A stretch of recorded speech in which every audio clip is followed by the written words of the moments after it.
Benvenuti a Villa Molin. Villa Molin è una villa veneta che si trova a Padova sulle sponde di Canale Battaglia. È una villa che si specchia sul fiume e mantiene inalterato il suo aspetto dal 1597.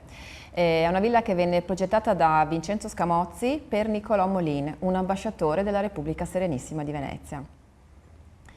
È una villa che ha un pregio ed è di essere perfettamente conservata rispetto al suo progetto originale. Quello che però cambia nei secoli, nei 400 anni, più di 400 anni anzi della sua vita, è la decorazione. Ogni famiglia che ha abitato la villa, perché la villa cambia di mano diverse volte, cambia di proprietà spesso, è la decorazione. Ogni famiglia ha lasciato sulla pelle dell'edificio la propria impronta. Quindi visitare la villa è un piccolo viaggio nella storia dell'arte dove si incontrano tutti gli stemmi delle famiglie che l'hanno abitata, dai Molin ai Capodilista, ai Don di Orologio, ai Kofler e molti altri, e ognuno di queste famiglie che appunto l'ha vissuta ha lasciato sulla pelle dell'edificio, sulla superficie, il segno del proprio passaggio. Quindi la villa risente di tutte le epoche storiche che ha attraversato.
Tanto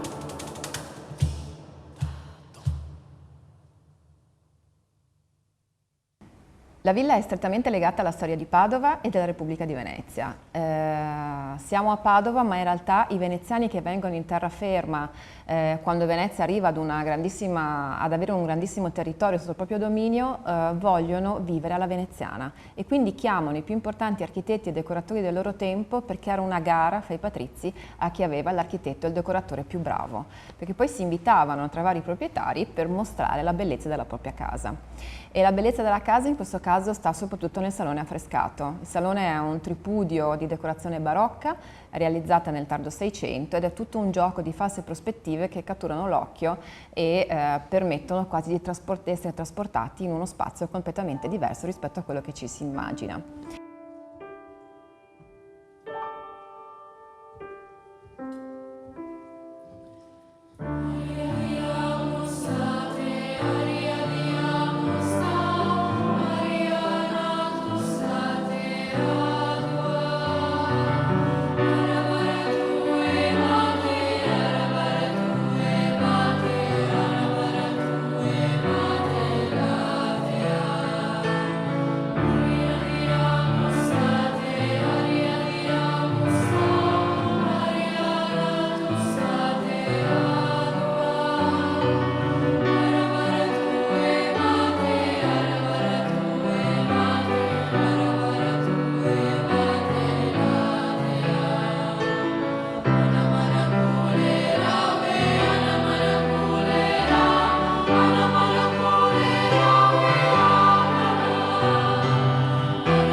La villa ha un bellissimo giardino all'italiana perché le ville del Cinquecento nascono con un giardino formale.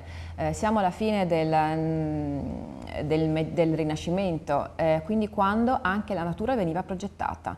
È un giardino di forma geometrica, La base del progetto è di Vincenzo Scamozzi stesso, che ha lasciato nel quadrato la forma che dà l'immagine a tutto quello che lui progetta, sia alla villa che al giardino.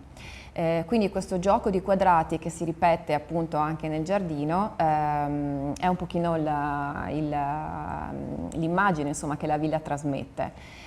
Però nei secoli il rapporto tra uomo e natura cambia, da una natura progettata e completamente artificiale, se vogliamo, disegnata dall'uomo come quella del giardino all'italiana, passiamo a un giardino romantico. Il boschetto che circonda la villa è invece quello che sembra non progettato, il classico giardino all'inglese o il giardino ottocentesco, che fa proprio da contrappunto completamente diverso al giardino all'italiana e appunto circonda completamente la villa.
Tra le varie famiglie che vivono a Villa Molin, forse l'ultimo proprietario famoso e importante è stato Igino Kofler, un grande industriale a cui dobbiamo il restauro della villa. Se la villa è così ben conservata è sicuramente merito del fatto che lui abbia fatto un restauro filologico estremamente accurato, che ha riportato la villa il più possibile a come era nel disegno originale di Vincenzo Scamozzi.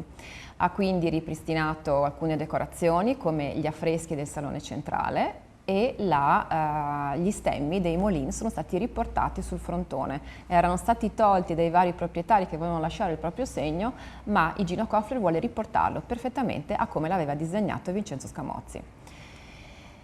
Era un uomo che si occupava di bellezza, perché aveva un'azienda che produceva talco e saponi, quindi un prodotto sicuramente molto effimero se vogliamo, ma legato alla bellezza, all'immagine, e quindi non siamo stupiti che abbia scelto questa come la propria residenza. Per me è stato veramente un piacere poter ospitare oggi il coro dei Puri Cantores del Veneto, è stato emozionante poterli ascoltare e ci fa piacere che questi spazi abbiano potuto accogliere i ragazzi. E noi vi invitiamo a visitare la villa, speriamo che queste immagini vi abbiano incuriosito. La villa appunto si occupa di eventi, di matrimoni, di cerimonie, ma anche di visite guidate, quindi ci fa sempre piacere poterla aprire al pubblico.